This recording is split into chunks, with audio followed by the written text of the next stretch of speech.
অপূর্ব স্বাদের একটি খাবার নিয়ে হাজির হলাম শতরূপা ভেল লাইফে। আশা করি সকলের কাছে ভালো লাগবে।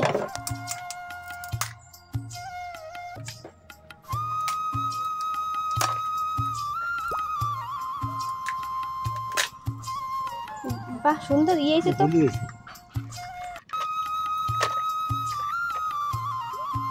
এই কাঁকড়াগুলো আমি সুন্দর করে কেটে নিই। দুটো কাঁকড়া নিয়ে নিয়েছি আজকে। একটা এত সুন্দর গিল হয়েছে দেখেন, আরেকটা হলো বেটা ছেলে কাঁকড়া। এখন এই দুটো কাঁকড়া সুন্দর করে কেটে ধুয়ে নিয়ে আসছি। আমগুলো খুবই টক, তো আজকে কাঁকড়ার সঙ্গে এই আমগুলো সুন্দর করে রান্না করব।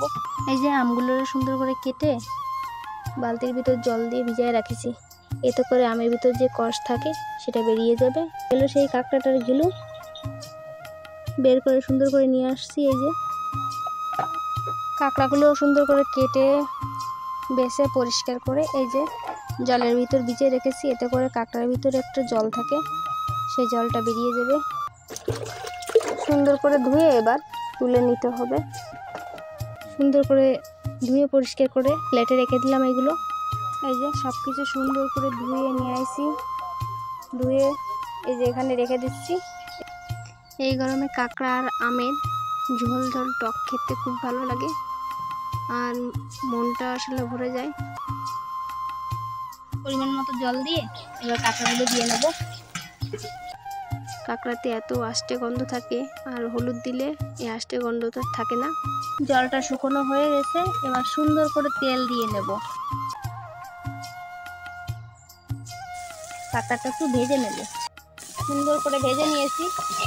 এক সাইডে রেখে আবারও তেল দিয়ে সরিষা দিয়ে নেব। এই সরিষাগুলো এবার দিয়ে নেব। এই আমগুলো সুন্দর করে দিয়ে দেব। কাঁকড়া আর আমগুলো এবার সরিষার সঙ্গে সুন্দর করে একটু ভেজে নেব। এই যে একটু হলুদ দিয়ে নিলাম, আর এবার পরিমাণ মতন জল দিয়ে নেব। এই যে জল নিয়ে আসছি, আর যেহেতু ঝোল ঝোল রান্না করব তাই বেশি পরিমাণে একটু জল দেব, এতে করে পাতলা ঝোলে টক হবে আর খেতেও অপূর্ব লাগবে। ঝোলটা ফুটে গেছে দেখতে পাচ্ছেন।